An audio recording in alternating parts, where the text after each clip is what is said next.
Hello, everyone. Welcome to Mile High Sports Symposium. We are going to talk Broncos mostly today, some college football, and can the Broncos take over first place in the AFC West? We'll talk about all of that on the other side here.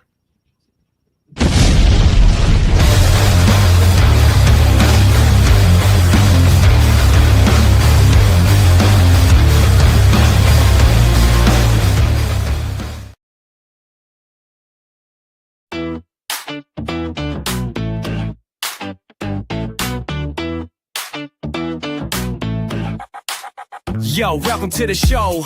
Let me set the scene. Mile High Sports Symposium, living the dream. Broncos in the house with that orange and blue. Nuggets making moves, watch that altitude crew.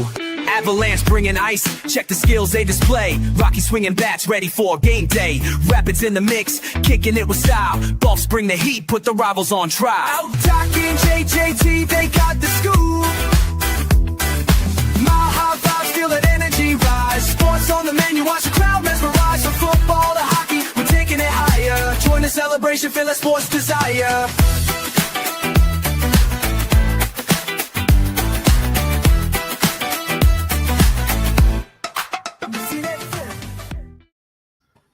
Hello, everyone. Welcome to Mile High Sports Symposium. I am your host, JT Matthews, at JT Matthews01 on Twitter, and I'm here with the doctor, Nicholas Manning, at @DR_Manning on Twitter, X, whatever it's called. Doc, how are you doing today? Happy Wednesday. We are back. Yeah, man, we are. And that means it's been another week. Yeah. I mean, you hit on the head with that one. No, you can only get that kind of analysis here. Yeah. On a sports symposium because I'm a doctor. Because so therefore, the PhD makes it valid. It does. Yeah. Yeah. You know, like my man Chris Tucker said, I'm pretty hot and tempting. I mean, it's a PhD, but yep. Oh, I got it. Yeah. Yeah. I'm good, man. It's game week for the Cardinals, which is one of our sons. So hold on. It is our kids, one of theirs. Yes. They have multiple football teams that they play on. So they have 2 games this week. 3 if you count soccer. Right. Saturday early, then football for the Rams, and then Sunday, which I'm coaching with the Cardinals. Yep. So I'm excited about that. One, just to get to like yell at kids again, and then not right. It's just but it'll be fun. So it is breakneck speed all weekend, and then I'm going to the Bengals game next week. Yep. I get to see Browning at quarterback. Yeah, right. That's why you pay the big bucks for that game. Right. I'll tell you what. And so, JC, are you talking about my fantasy football win, or are you talking about the game? Too soon. Was it? Is it too soon? Probably not. I mean, the waiver wire is open. It's never too soon. But and the weather's like perfect. Give me the 70 degrees out. Like watching people. I'm in shorts and t-shirt. I'm assuming, knowing you, if it is. Yeah, for sure. Yeah. But seeing people in coats too. Eva being one of them, the daughter. She just didn't want to carry it, and so thank you. I did kill you this week. In fantasy football, I think in the climate today, we got to be real careful how we talk about things. Yeah. So, yeah, you know what? Fantasy, game in, game out. I just want to thank the players for going out there, giving me 110%. My coaches that put the guys in position to make plays, even in garbage time. I want to thank that. Guys staying healthy while other men are trying to hurt them. It's also big ups to you. Hopefully, you all can play again this week. Because me being able to continue this fantasy dominance is super important to the aspects of the world for sure. I've no doubt they're thinking about it. They're like, I got to go out there. I gotta maintain for next team, and I don't want to let them down. And I appreciate that, guys.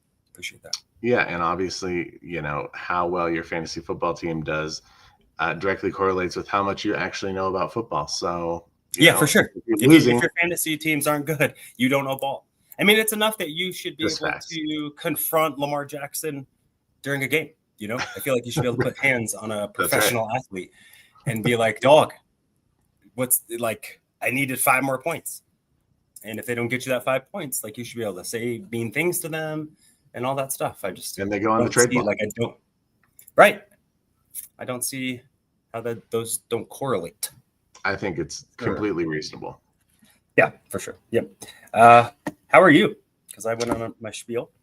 I'm good. I'm doing okay on my fantasy leagues too. I only have 2 this year, which I'm pretty excited about. It's been a lot lately, so pared it back to 2, and my team exploded in your league, which was great. I played our friend Chris, who his team really showed up. Chris better be on. Chris, where you at in the chat? Yeah, I know. Sometimes he's in here, sometimes he's not. But I, even with Evan Ingram getting me 2 points or 1 point, and 2 points. He had 1 catch for 12 yards.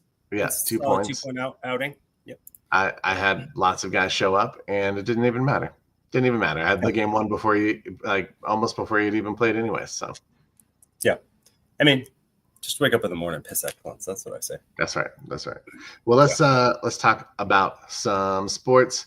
Do you want to talk a little college? You want to just jump right into Broncos? Yeah. No. You know what? Let's start with college, because I think we're going to spend most of our time on the Broncos, and rightfully so. So let's hit the college scene. We can even start. We can start in our backyard. Yep. CU with a pretty tough showing on not great Friday, right, on the road at Houston. Houston, is kind of the CU of last year, as Houston fans, apparently there's some of them, are feeling that they're that this is kind of the direction of that program. In the end, when you don't have a quarterback, you don't have a direction, and Broncos fans know that all too well. And so looking at that right now, you can see that that's where CU's at. And to be honest, I'm a huge Deion fan. Yeah. But kind of in the crux of Deion, do I think that Deion is a great head coach? I don't know. I think he's a CEO coach, which I think is really good. Is he an X's and O's guy? Probably not to a degree of some of the other big name coaches. I don't think you need to be, but I think when you have someone like Pat Shurmur and then not being able to really infuse the ideas or the strengths of your program and how you're able to overcome some of the deficits, that part I think is where the lack of his skill set as an X and O's type of coach comes in. But in the end, it's Jimmy's and Joe's, right? It's like you have Shador and Travis Hunter, and you have 4 draftable wide receivers. Your offense will look good. I think their offensive line is better this year. And I think so. When you have unproven guys, there's talent out there for sure. I think inconsistencies in play calling. And I think, I think with that, you've seen the lack of offensive identity, which Prime doesn't believe in, because there's no identities. You either win or you don't win, which is kind of true. Like if you win, your identity is a winner. If you lose, your identity is a loser, I guess. But that sounds just more like pissing and moaning. But what about you? How do you feel about CU, where they're at, and then we got some guys. Yeah, it's just hard to have an season. Right, it's hard to have an offensive identity when you don't have a quarterback, and I think that's kind of where they're at right now. You either need to lean into developing your young guy, or you got to stick with someone and roll with them and just see what happens. I don't think Staub is the guy. I liked what he gave last week, but obviously, give him a full game, and he just wasn't able to replicate that on a larger scale. Yeah, I mean, let's give it what it was. I mean, he played Delaware, and I think Kane Salter was like 7 of 8 or 8 of 11 or something with like a touchdown drive. So it's not like the offense wasn't scoring points. It just, Sure. you know, the ball on time and that kind of stuff wasn't there. And so, yeah. I mean, it still wasn't there though. You know, I understand the desire to kind of see what you have in a guy, or maybe you like the way, you like the way he plays, or you like his attitude, or you like what he's like mentally, what he's got. But he struggled. I think he had the most rush attempts on the team, which, you know, I think is a little bit of a concern. I don't know. I'm not very hopeful for this team moving forward. You know, obviously we know that they've got some talent in the wings, hoping that some of it will develop over the next, you know, couple weeks. But until then, we are just we're just going to have to see what they can do. I don't know that they have a ton of draftable talent this year. So it's just a matter of whether they can, you know, grow, develop, and haven't seen much of that, to be honest, with this coaching regime. They look terrible. I mean, it's just like, it's Jordan Seaton. I think we highlighted, you know, one of their guards. So I think if you have 2 out of 5 of your offensive linemen that are draftable players, you should be able to do a lot. Defensively, I think that there is talent, especially in the secondary. I think some of their edge rushers will get a sniff in the NFL. But, you know, when the trigger man is inconsistent at best, right, and teams can load up, I mean, it really is like, what are you going to do? And so for me, I think you have to scheme up easy wins in college. You have to utilize the boundary because the wide hashes, right, it is not a north and south game like it is in the NFL. In the NFL, it's plant and go, right? The NFL is too fast. Your hashes are too close. And you go east and west, and it's really difficult to be able to gain advantage in the college game because of the wide field. You have so much space, and this team doesn't use that. And then especially when you have Caden Salter, who, again, is a plus physical athlete with his legs, like why that still wasn't a big emphasis. Why are we trying to get this kid to do more than – right? Like, why are we not just RPO and the hell out of teams? Like, just play the skill set, you know, do what your kids do well, as opposed to Pat Shurmur, who just is going to call the game the way he's going to call. And I think if you don't have a prototypical pocket passer in there for him, I think that this offense is going to struggle. Hopefully I'm wrong, that there's some adjustment, but I don't see it coming CU's way anytime soon. So you're going to need some guys to really step up. Yeah. I don't know if it's you.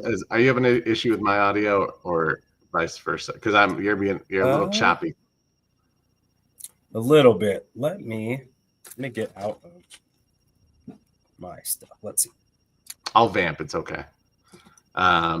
We can talk about some guys we like over the college season, whether that be guys that are, you know, we're just doing our. I don't know if we can call it summer draft anymore because it's not, or summer draft coverage, but we're doing some early fall draft coverage just from with the ball that we've watched. Some guys that might be outliers, some guys that we might think are surefire guys that will be draftable in the upcoming draft.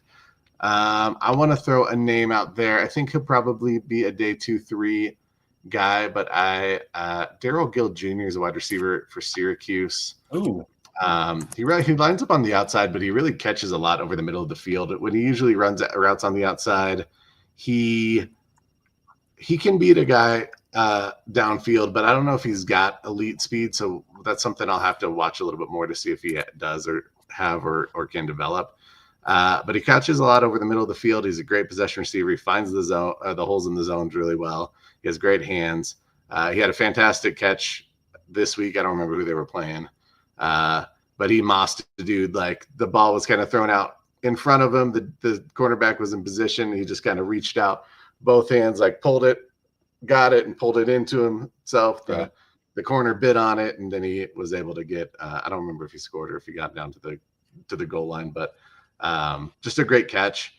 And, you know, it's what that play specifically stood out to me. And it was just one that, like, you have to have great hands, good body control. He's got a good catch radius. He's decent sized receiver. Maybe a guy worth at least getting a little bit of film on and just seeing what he's got. Well, I went maybe to some of the big boys because I think. Okay. I like this too because we did share a lot about like guys that we really like. Yeah. But there could be guys that are like getting some hype and some draft run that we're not big fans of too. Yeah. And so DeMonte Capehart, who is a defensive tackle for Clemson. I highlight this because watching Dabo Sweeney cry is phenomenal. It's great. It's really so good. If they want to fire me because winning 8 out of 10 ACC championships, is that good? I'll go somewhere else and coach because I'm 55 and I'm young and I'm just getting good at coaching. Sure, because your team sucks. That said, they got some dudes there. So how he can't win with some dudes? I mean, if you have dudes, they get drafted high. Your team's not winning all the time. It's not. It might be a common denominator. Might be a common denominator. I don't know. Maybe. Maybe they. Never mind. Anyway, 6'4.5", 313, 33.5 arms, inch arms. Not like me, like around because I'm. Yeah. But his ability to play the run, I mean, against Georgia Tech, he was a problem, even though they lost, and I think a lot of that was short fields. Georgia Tech, it's just ground and pound, and I love it. In my opinion, he had a better day than Peter Woods, who is probably going to be a top 10 pick, but kind of in the Christian Wilkins, DeMarcus Lawrence, like in that kind of realm. We saw what happened with the Broncos on Sunday with their inability to stop the run on a consistent basis, especially with the light box. You got to be able to shed blocks and make plays up front. You can't just be a block occupier. You got to be able to make plays, especially when it's one-on-one scenario. And this guy can do it. And I think he'll be a guy that probably is going to be around mid to the second half of the first round, which you hope that we're there. Maybe a little couple pick trade up if you need to, because we'll be picking 32nd or whatever. But to me, I think really addressing what that need is. JFM is phenomenal. And, him and Zach Allen are in the 280s. And I think when you run a light box like that, 280s, those are light guys in the NFL. But DJ Jones is a good but undersized nose. And oftentimes, to be honest, we'd be better at like a 3 tech in a 4-man front. So having somebody that really can wait, you saw Malcolm Roach wasn't there and you really felt that. Yeah, for sure. And so this to me would be a guy who would give you some flexibility because after next year, Jones guaranteed money falls off the books. JFM, we're probably going to lose. You got Savion Jones, who's in the JFM mold, but I think you really need guys who you can count on to be able to be really good first and second down players. And he's a guy I think can do that. So that's one of my dudes that I think highlighted probably early for the Denver Broncos and or some team that just wants you to not run the ball. Yeah, I like it. We need some more run stuff in apparently because it didn't go great on Sunday against the Colts when it came to stopping the run. So that'll be a conversation we have just briefly. Got one more guy, or at least one more guy I want to talk about. You may have seen him this weekend, but it was Mark Fletcher Jr., running back Miami. Just a guy that I think is going to be a productive back. I don't know that he has elite traits. His size is pretty elite. I mean, he's 6'2", 225. He runs physical. He's great after contact. He's got good contact balance. I think probably where you worry or you maybe project him as a second day guy is long speed. Being that size and weight, he doesn't always have the ability to break off a big run to the end zone. But, he does plenty fine after contact. He does a good job in pass pro. They don't utilize him much in the receiving game, so I don't know if that's really a strength of his. I think it was something we'll have to kind of keep an eye on. But he's getting more touches with some of those backs clearing out and being drafted last year. He's got an opportunity to kind of carve out a role for himself, and he's doing so far. I think he's got already 3 touchdowns on the year. He's got, I think, almost 50 attempts rushing the ball, and he's just been productive. I think he's averaging around 6 yards a carry, which is fantastic. If you can get that from back, you're happy. And he's a guy that I think is fun to watch. I think there's been a lot of fun jitterbug, undersized running backs, and I think it's great. And I really like those guys. They're fun. They hide behind your line. They, kind of your RJ Harvey types, but it's fun to see like a good big running back that's juiced up a little bit that can get to the next level and just break some tackles. It's a lot of fun. Yeah, I mean, and looking at what the Broncos need, I mean, you got ideally you got Harvey for the next 4 seasons. Yeah. Right. So the season plus 3. You have a guy like Jaleel, and so whether or not used or not, but and then you get Deuce Vaughn on the practice squad. You have those guys, and really what you want and what you thought you were going to get in Audric Estime was a guy that's going to lower his shoulders and create some problems. Speaking of a guy that creates problems, Chris Basil the second from Tennessee. Brazel, yeah, is it Brazel or Basil? Brazel? Brazell. So I feel like it's L, like fell. But big receiver. Bidet is Batty is bidet, so whatever. 6'5", dude, 6 catches, 177 yards and 3 touchdowns against Georgia. So not against like or Plumple, those schools. Do the Broncos need that guy? Nope. Would you always use one of those guys? For sure. I mean, for sure. Give me a go up and contested, go get it downfield ability. There's always room for that kind of guy on your team. And to be honest,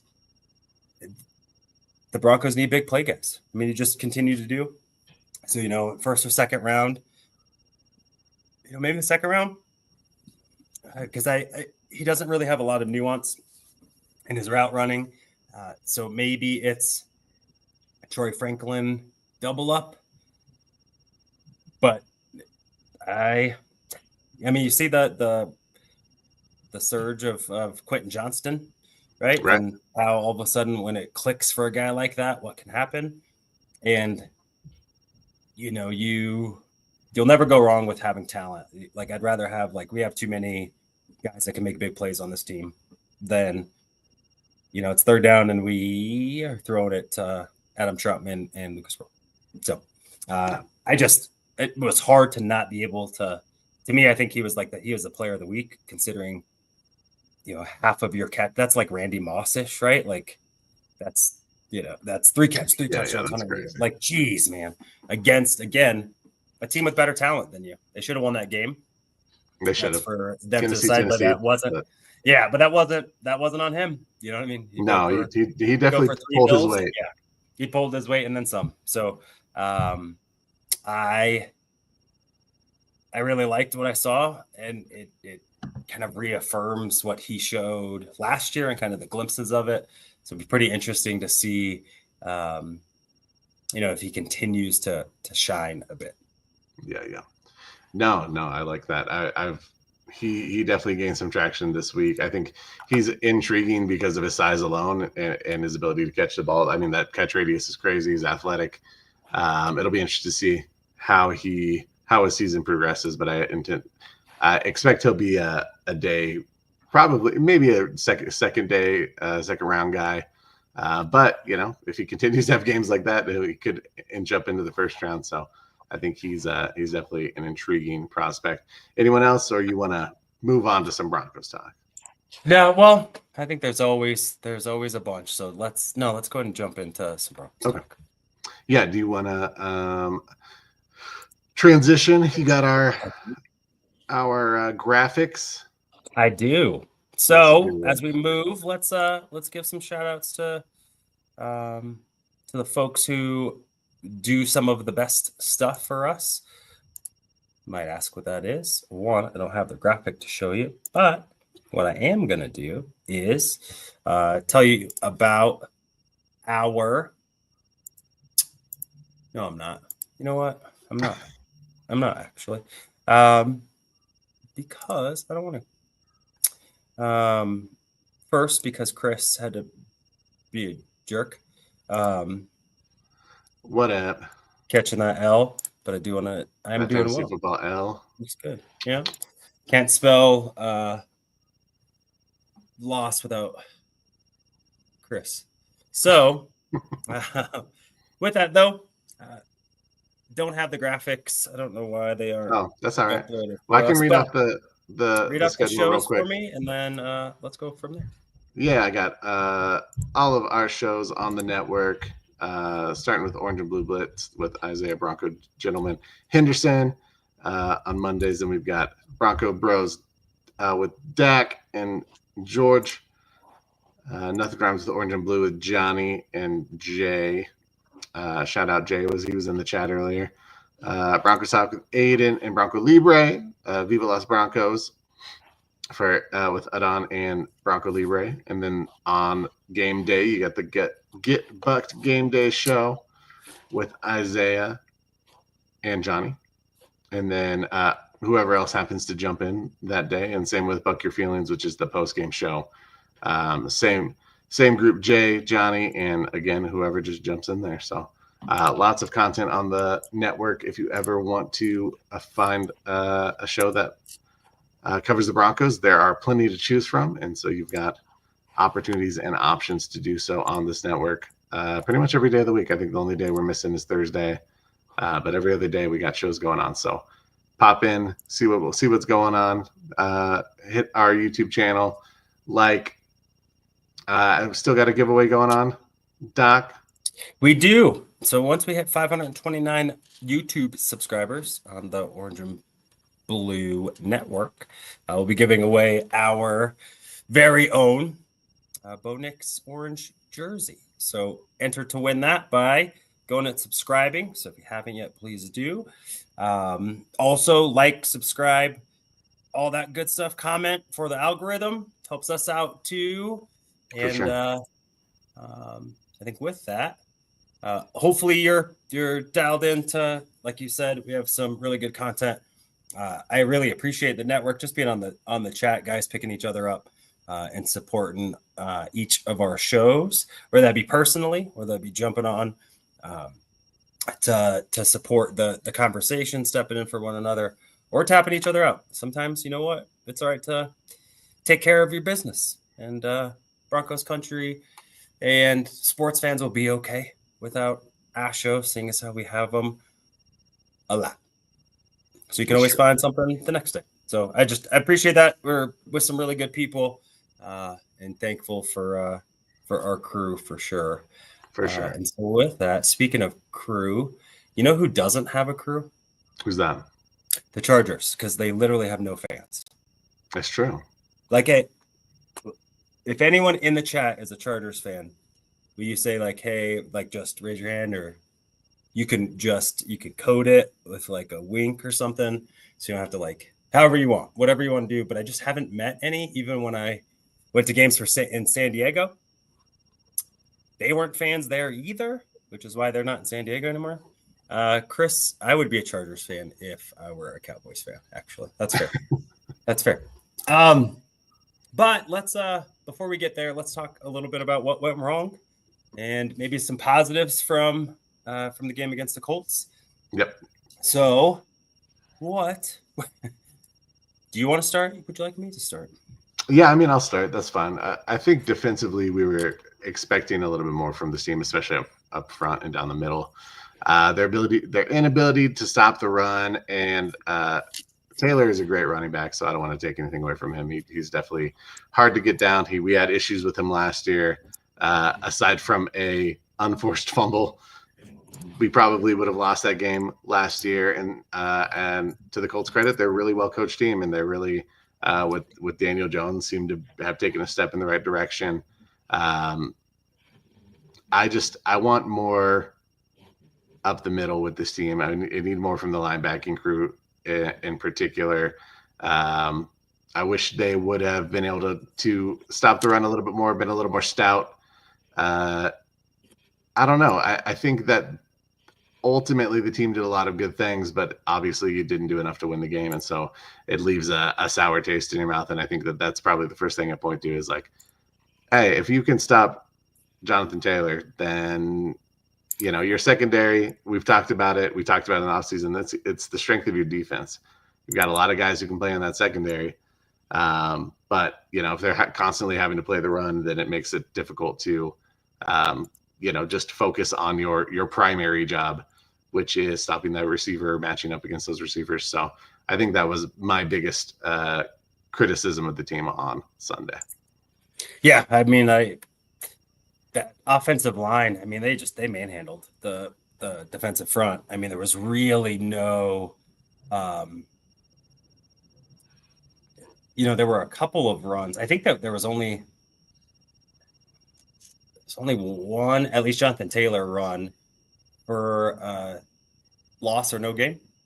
Yeah. For the most part, outside of even that big run, he still is averaging a little over 4 carry, and that's without kind of the big run. I mean, it really was just bleeding you to death. Even when you kind of knew maybe it was coming, or really you had to load up. And I think with that, then they created a lot of man-to-man situations with crossers where if you pick up the rush, which that's a really good offensive line, and at least Daniel Jones is at a place right now where he can just stand tall and throw the ball with confidence that he's not going to get plastered. I mean, like, dear goodness gracious, could you just imagine playing for the Giants offensive line like the past several years? It's just, New York is where quarterbacks go to die right now. I don't care. Yeah. Well, whoever you play for in that stadium, good luck. And I think you're able to see what you're able to do if you're a functional NFL talent with an offensive line. You got big receivers, whether it's Warren, whether it's Pierce, whether it's Pittman, and then you got your little jitterbug. And I kind of like their offensive makeup.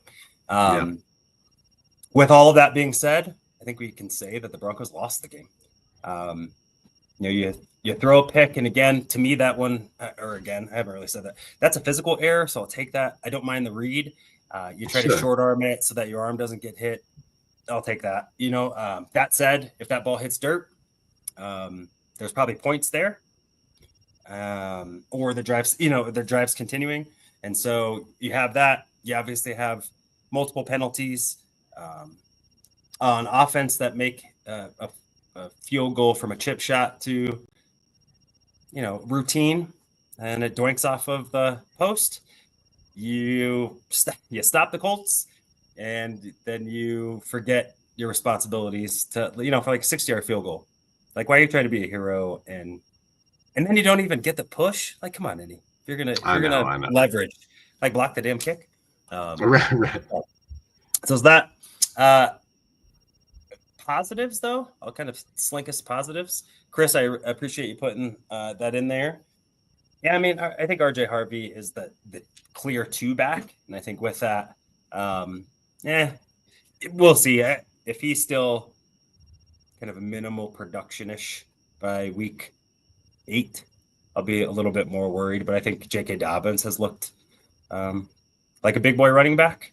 He's not Javonte Williams, but he's been pretty good. And so with that, though, Troy Franklin, man, yes, please. I mean, he saw first half, right? So really good first quarter in week 1. Pretty, really good half and into the third quarter in week 2. I'm excited for the time that we get a Troy Franklin all game sighting. He's not dropping passes. He's making the smart reads you saw when Bo Nix breaks the pocket, takes off up the field. You kind of see the comfortability and what you were hoping you would get by getting the 2 teammates. And again, reminding everyone, Troy Franklin is a young human being, let alone football player. For sure. Maybe just turned 22. So he's not Audric Estime young, but he's super young. And you can see one in his physical maturity from last year to this year, and then you're seeing it on the field. And so that one to me is an absolute bright spot for sure.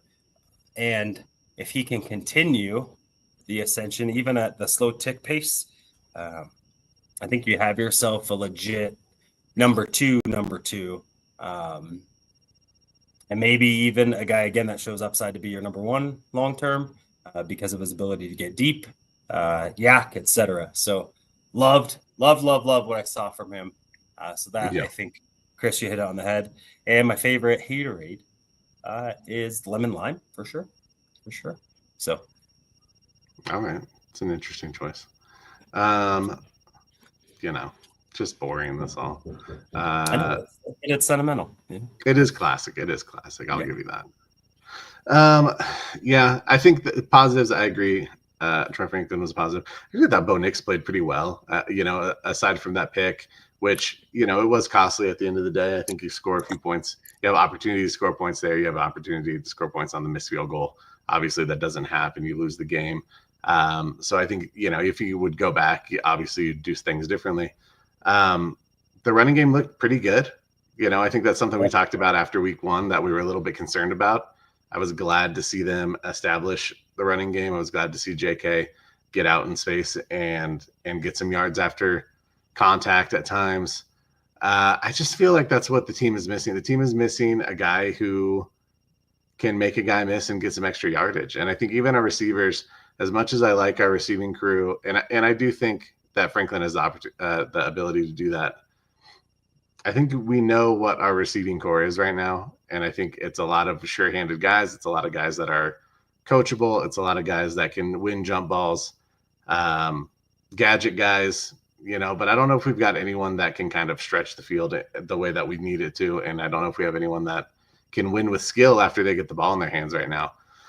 And I think that is the thing that they're going to have to try and overcome this season, or they're going to have to make a move to try and acquire someone that can. I don't know that that's in the cards. This is still a young team. I think that you are still developing this team. I think that you are taking the front office is taking a patient approach as they should. I don't think you need to rush guys in and out of lineups necessarily at this point. But, you had some hype coming into the season, and I think you want to live up to it. And so there's a lot of pressure. There's going to be pressures from Broncos country on the coaching staff and on the front office to find ways to get wins in those games. And I think, it was week 2. It's easy to overreact. I think what we've seen, and someone in the comments said it, I don't remember where, but Broncos have been inconsistent. They just have. They played great defensively week 1, and then they struggled defensively week 2. They played bad offensively week 1, and then they played pretty well offensively week 2. And so finding that continuity, I think, is going to be important. I think with the team that they have, if they can find continuity, if they can call games in a way that is beneficial to them, where they're not having to freelance too much, to change the game plan too much going into it, coming out of the half, that sort of thing, then they'll be in good shape. But I think that there are some hurdles to overcome as far as, skill position players and ability to kind of get a big play. Yeah. And so with that, let's just morph into what we got ahead. So the Broncos have an opportunity to play for, football is it is the what have you done for me lately, like, it's true, microcosm of life, right? And it's like if those games are reversed, you lose Tennessee, but you go in and you win in Indy, you feel different, one, because of the recency. And so if we were to say, hey, the Broncos are 2-1 after 3 and they beat the Chargers on the road, I probably would have taken that, considering how important it is for divisional win. You really would have liked that Colts game, because that's probably going to be a team that you are going to be jostling with, or potentially, even though, again, I think the Colts are going to win the AFC South. So I don't necessarily think it looks like it right now, for sure. I mean, they are probably the most complete team in that division. And they probably have been for a bit, just with such bad quarterback play. It's really hard. It's true. To get that. And you saw, I thought Shane Steichen I thought his game calling was phenomenal. And it was really nice. I have no doubt how good he must feel, like, I can call stuff. I can call things. And Daniel Jones is no slouch as an athlete, so it's not like you can't run things. Yes, the AFC South is super bad. That does a qualifier, which is why I think the Colts are going to win that division. I mean, the Texans are already 0-2. Yep. I think both games are at home. Yeah. I think both games are at home that they lost, and so tough way to start it. So with that, we look at what's ahead. The Broncos have an opportunity to be in first, and with a tiebreaker even, right? And so if you win this game, you're 2-1 with your head-to-head against the Chargers, who would be 2-1. And I think you would have the head-to-head even if the Raiders were to. So even though it's like super early, the season can be flipped on the head with one good showing. And I think we all know that the Broncos gave away the game last year. And so with that, I think kind of looking at what this matchup here will look like. So again, our friends over at the Puff, able to kind of break down or at least help us visualize kind of what the Broncos are going to be going into come the game on Sunday. I want to highlight or even kind of go in maybe first and foremost the Chargers on defense. They've looked really good the first 2 weeks. Mind you, the Chiefs offense has not looked great. So they didn't look great to a team that got diced up. The Eagles got diced up by the Cowboys, whatever you might say about where the Cowboys are at. It's a good offensive team. But I wouldn't say that the Eagles are last year's Eagles or even kind of like at the end of the year Eagles defensively. And so something to be able to keep in the back of our domes in terms of kind of who they played, right? So they looked really, really good against Geno Smith. And so that, and you lose Khalil Mack, who pretty significant injury, is going to be out for a bit. You can see at least how PFF grades it. Their edge rush is non-existent. And then I think defensively, at least up front, they don't have the size that both the Colts and the Titans had up front, with Buckner, with Simmons, et cetera. And so I think a team that you match up much better with being able to control the line of scrimmage. So last week you saw what happened when Bo Nix had time. Was absolutely phenomenal in my opinion.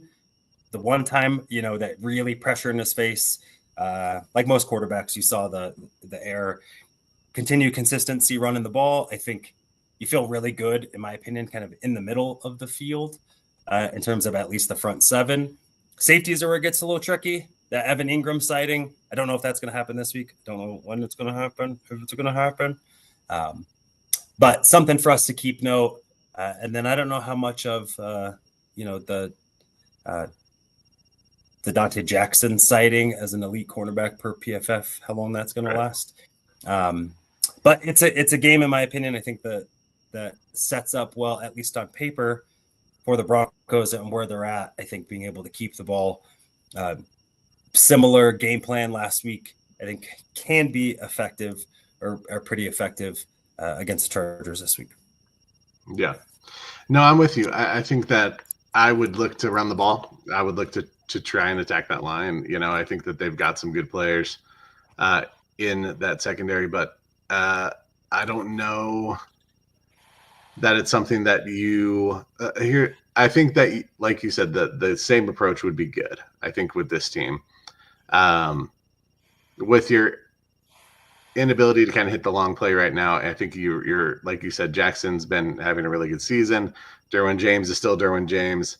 Their secondary definitely looks better than their front right now, especially with Mack out. And so I think that you've got to attack that and you've got to be patient with that. I don't think that the Chargers have looked incredible offensively as well. And so I think if you can kind of dictate the pace of the game into something we talked about last week, which the Broncos didn't do very well, at least not completely.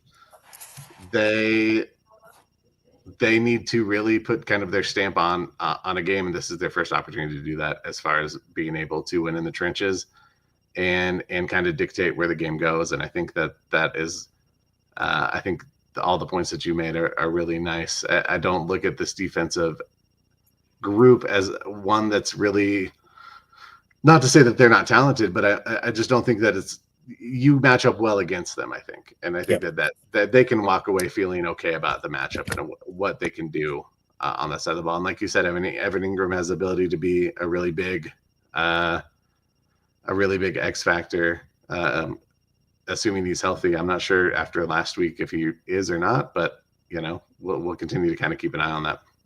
Yep. Let's flip it over to defense. I think that this is the one.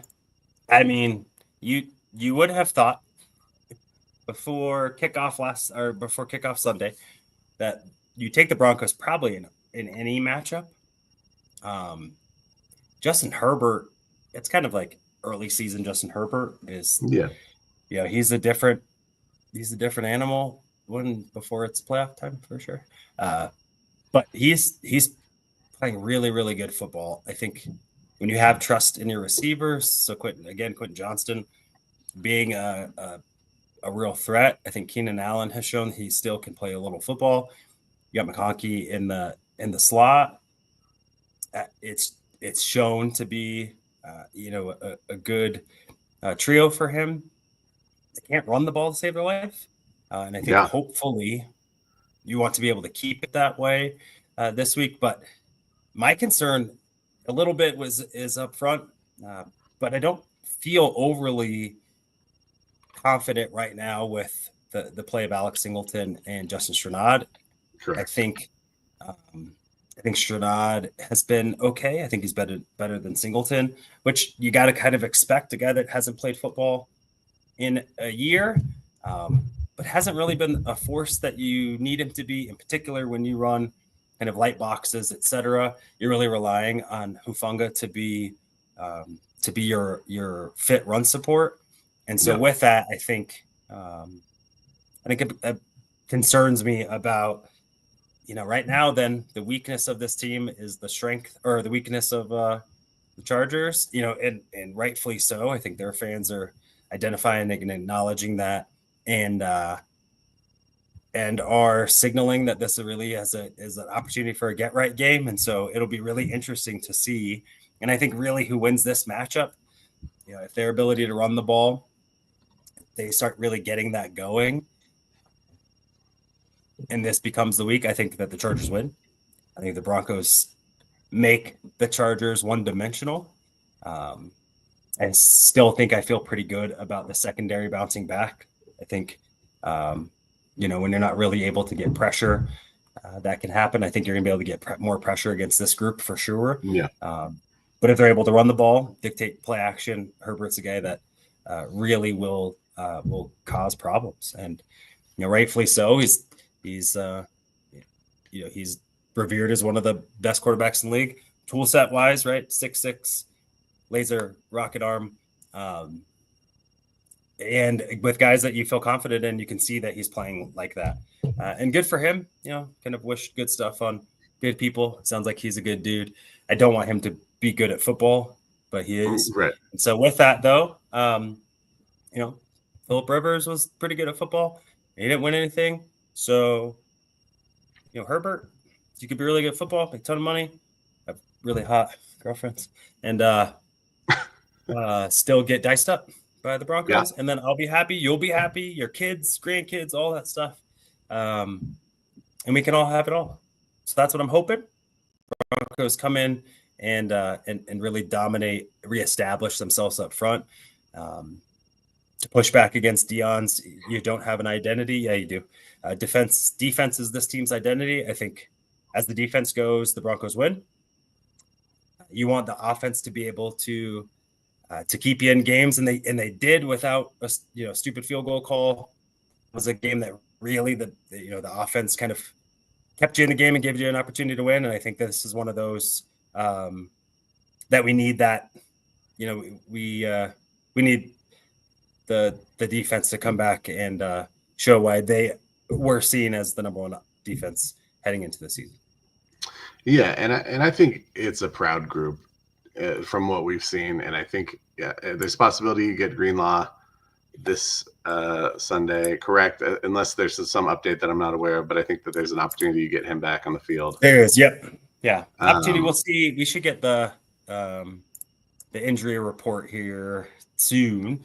if it hasn't got out yet. And hopefully it's one of those where he's played so much football. It's kind of like, I don't necessarily need him to be a full participant all week to feel really good about it. But need him to be trending in the right direction for sure. For sure. And so I think that this team will take that. They will not take that loss well against Indianapolis from a points perspective, from their inability to kind of get to the quarterback, unlike how they did week 1. And I think we had a post go out, but I think this defense needs to get more takeaways, more turnovers, and force those. And right now they've been a little bend don't break, which I think works to a degree, but at some point you're going to run into a team like we did last week where, that's not good enough. And so you've got to be able to take the ball away. So I think that they've got an uphill battle ahead of them, but something that is definitely I'm excited to kind of see how they respond, especially in a game that is a divisional game where everything's kind of on the line right now. You have your chance to kind of put your stamp on this division, take an early lead and try and hold on to it. And we've talked kind of in the preseason, we have high hopes for this team. We have high expectations for this team. And though there are going to be some challenges they're going to have to overcome, this is step one, right? This is their first opportunity to kind of really, okay, we had a setback, we haven't been consistent. Let's pull it all together. Let's find consistency on both sides of the ball, whether it be explosive or not. Let's make sure we're executing our game plan. We're making smart decisions. We're securing the ball, and we're winning with that turnover differential. And I think that just doing those simple things will give the Broncos a good chance to win this game. And I think that the Chargers are well coached. I think that they have good personnel. I think the emergence of Johnston has been really big for them. And can be really difficult for the Broncos to handle, especially, Surtain had a little bit of an off week. Moss played pretty well, but, had his moments as well. And so those guys, even in the second, Jones had a really tough, especially early on in that game against the Colts. They kind of came after him in coverage. This is their opportunity to kind of step up and say, okay, this was an anomaly. We're going to get back to what we do and do it well. And so, hopefully if health is trending in the right direction for some key guys and we are coming downhill, I think that they'll have a good opportunity to win this game. Any strong feelings or predictions on this one? Yeah. I think let's go with a little bit of this or that. Let's have a little fun before we go. Okay. Predictions. So one, Dre Greenlaw, Evan Ingram did not practice today. Dre Greenlaw was on the side field. Evan Ingram was not out there per Luca Evans, Denver Post. So at least he's on the side field, which I think he's been for getting some work in. So anyway, we'll get there. So Broncos win if. So what is more important? Okay, they rush for 140 yards, or they give up less than 100 yards rushing. I think it's more important that they gain the yardage this time. I think that we talked a lot about stopping the run game. I don't think that this is a prolific running offense at this point for the Chargers, and so I don't know that you really have to. I think you'll game plan it to an extent, but I don't know that it's going to be the key coming into this matchup. I think more so establishing your pace on the offensive side of the ball and getting Bo Nix into reps that are beneficial for him or that he works well out of, I think is much more important at the moment than it is to stop the run completely. Yeah, that's fair. They're not good running the ball right now. Not good at all. And so really they're hanging their hat on defensive win or defensive play and Justin Herbert throwing the ball. Justin Herbert. So with that then, all right. And then what is more likely? Okay. Bo Nix throws for 2 touchdowns, or the Broncos have 4 sacks. More likely, probably throwing for 2 touchdowns. I mean, I think we saw Bo have a pretty good week last week. If he can kind of continue to build on that momentum and not turn the ball over, I think that there's a good opportunity for that. I think that they will try and establish the run, but I think that they understand that you got to stretch the field, and they'll allow Bo to do that a little bit. I think that it's funny what we've seen with Sean Payton so far is kind of coming into the season. When you have a rookie quarterback last season, it's understandable that you kind of pull back some of the play calling, some of the you just worry about execution from a young quarterback. I think you saw that a little bit coming into the season this season too. And so I think maybe as the season progresses, we'll feel a little more freedom or opportunity in the offense. So I think more likely Bo will get 2 touchdowns, but I would love to see the defense, eat Justin Herbert alive. Yeah, I mean, he's gotten sacked multiple times in both games. That said, he doesn't lose a ton of yards. So 2 sacks for -6 yards, which at least gives you an opportunity to kind of stay in rhythm. Right. I think it's more likely that Bo Nix, I think, in my opinion, I think the kinks were fixed a little bit. I also don't really believe in this defense in terms of at least like it being a top 5 unit in the league. I just don't think they have the personnel for it. I think that they'll remain good coached. I think that they will not beat themselves. But I don't think it's a defense that I would say, you got to be really worried about what you're going to be facing when, the Chargers secondary. I think in the middle of the field, the safeties are good. Derwin James, go. But you got a really subpar game from Pat Mahomes, and some of that was this guy's going to catch the ball still, and they didn't run the ball real well. And so I go to the fact that I agree with you. I think if the Broncos run the ball, they win.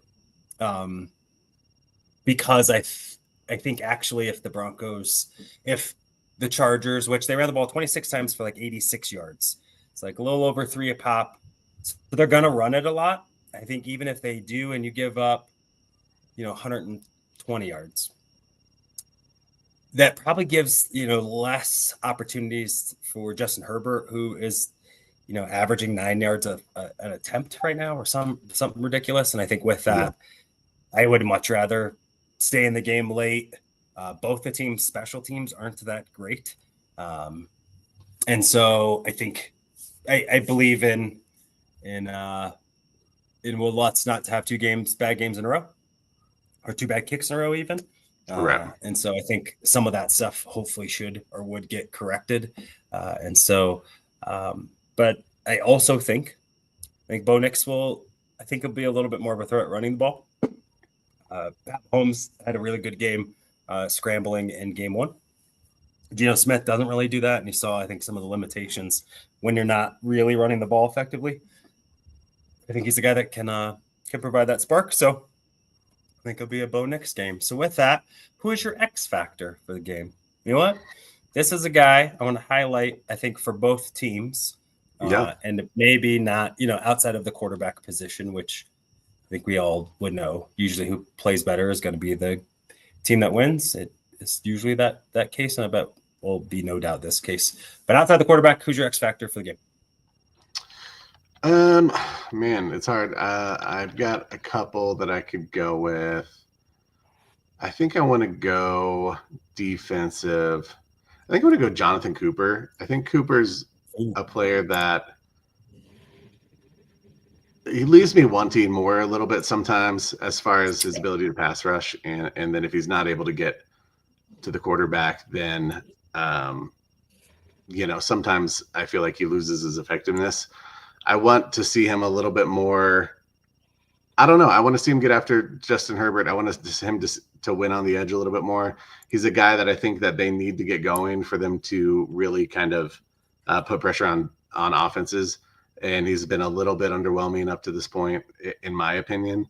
I think pass rush is going to be something we talk about all season. I think we have good scheme defensive pass rushing situations and guys who can get to the quarterback, but no one. I I don't want to say that no one can win one-on-one all the time, but consistency, we've talked about consistency throughout this episode, and you want a guy who could win on the edge consistently. I don't know if Cooper's done enough to show that he can do that and be a big, to be a legit starting guy as opposed to a good rotational guy, or a really good rotational guy in this league. And so I think I'm ready to see another step up from him as a guy that can kind of create havoc. The guy's built like a brick house. He's strong. If he gets his hand on a ball, he should be able to punch it out or rip it out. I'd like to see him create some more turnovers and get after the ball. Yeah, I mean, you saw when he's able to collapse the other side, what it does for Nick Benito. I saw that in game 1.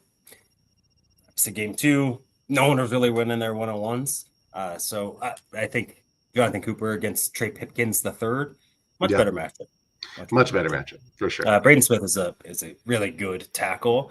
I think my X factor on defense, I think the matchup that I'm going to be really excited about is McConkey against Jaquan. Yeah, I think that's it's a fun one. It is. Yep, and it's tough though. It's a tough one. Yep, and if you're Jaquan, this is what's going to get you paid. 100%. If you go in and you show up really well in the slot against a guy who is one of the best at the NFL at doing that thing, you're going to secure the bag, as the kids say. Secure the bag. So I'm really excited about that. I think Jaquan's played real well so far to start the season. I don't really see that going down, and I think Jahdae Barron being a nice, slow, bring along piece has been a really good thing for Denver. I think if they felt like they had to rush him in, it's just a better defensive team with the depth. And so I think that one is one that if we win that matchup, I feel pretty good about the guys outside. I don't, if Pat Surtain isn't hurt, which, I think whatever happened, strain or a sprain or a tweak, I think impacted him last week. And again, Pat Surtain's down week. He didn't give up. Yeah, he doesn't give up 30-yard bombs. It was just that the defense had to play off. And in doing so, when you're running crosses across the field, nobody is built to be able to stop those things. So there's that. I think on offense, I feel really good about the tackles and their matchup this week. For me, I think it's really, it would be weird to say. It's the tight ends, in some resemblance of. So Adam Troutman touchdown. I thought that they played pretty good as a collective group, especially if Evan Ingram's out. There has to be some resemblance over the middle, and maybe you add. Maybe Cortland Sutton gets a little bit of the big slot action. Troy Franklin again. But there really wasn't a lot of work again in the middle of the field. And I think to open up some space for your guys outside, for Mims, for Sutton, for Franklin, etc., this team hasn't really done that, hasn't done it really in the first 2 weeks. And I think if you're able to expand, make them cover the whole 53 and some change yards or whatever it is, you're just that more capable of being able to pull out the dub. Yeah, Marvin Mims, I would agree. Nice catch for a touchdown. It was a dime in a bucket. You should be able to run by a guy in that league with that speed. Go get me, even if it's one of those 4 for 75 yards, whereas a couple bubble screens for big chunk plays. I think you need guys to be able to step up. I think Troy Franklin has started to do that. I think Marvin Mims has to take that as a positive challenge too. But I think if you can get some really good play over the middle, and I think if the Broncos are able to do that, then you control the safety play, which, is where that interception happened. I think if you're able to control that game a little bit more this week, I think that the Broncos will feel pretty good on offense. What about you, JTZ? Yeah, a tight end is, I think it's just still a position we're really wanting to see someone just take the ball and run, Evan Ingram's now there, he's got an opportunity, to integrate himself into this offense. We just haven't seen it yet. I'm going to go with Court. Ooh. I think this team goes with Court, offensively. If Court's having a good day, if Cortland Sutton's having a good day, then the team is moving the ball down the field. And I think it's important for them to be able to do that on offense, not just throwing the ball successfully. They can do that with other guys too. But I just think when Bo and Cortland are clicking, and when they've got he's able to create separation, or when he's able to win those jump balls, it just does a lot for Bo Nix's confidence. I think it does a lot for the team's confidence. I think there's a reason that these guys are captains and seen as such by their peers. And when they're playing well, it matters for the team. Court had a really rough day on Sunday. And so for him to be able to bounce back, I think is going to be important. For his ability to threaten in the red zone is really important. They've got to find some semblance of what they've had in previous games, especially towards the end of last season. Once that starts to click a little bit, it loosens things up, like we talked about for other guys. And so I'll go with Court. I like it. So with that, let's go predictions. You know what? I'm going big. I think the Broncos bounce back. I think that they exercise the demons of last year as well as last week, that they come out the more desperate and hungry team. I think J.K. Dobbins, it's the revenge game. Surprised you didn't go there. Chris, you know what? I'm going to go a little different because you picked the score I was going to pick. So I think it's going to be 27-20 Broncos, because I just had to be a little different than Chris. And I think that you're going to see, again, like I said, the J.K. Dobbins revenge game. I think he's going to have over 100 yards for the first time in a long time, and rushing touchdown.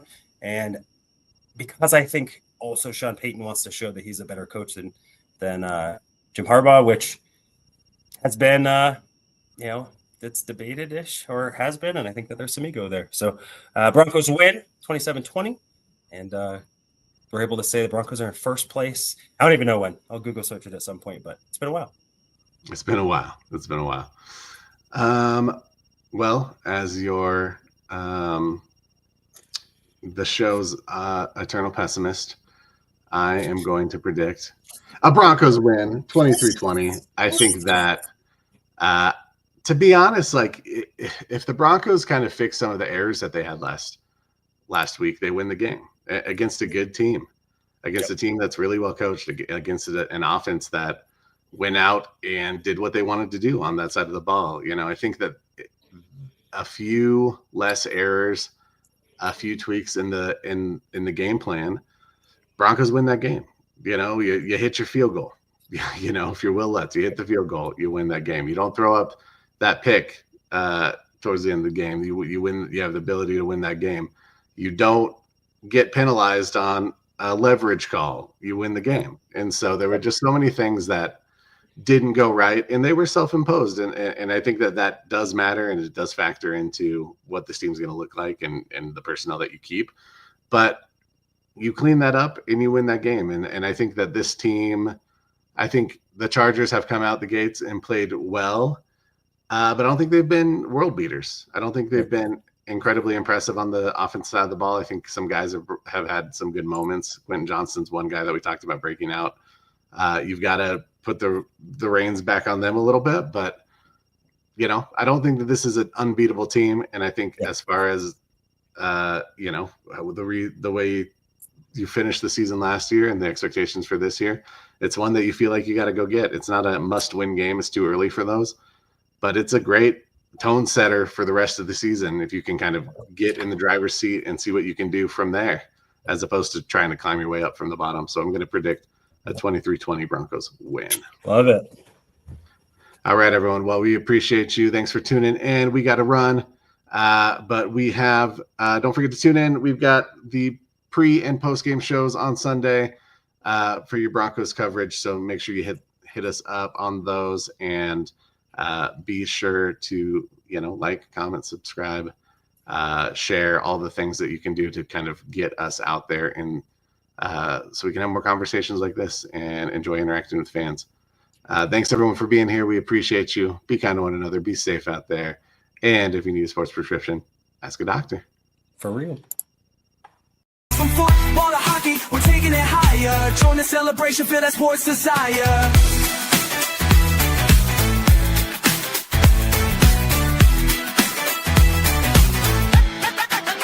So grab your crew, let's hit the show. My High Sports Symposium, let the good times flow.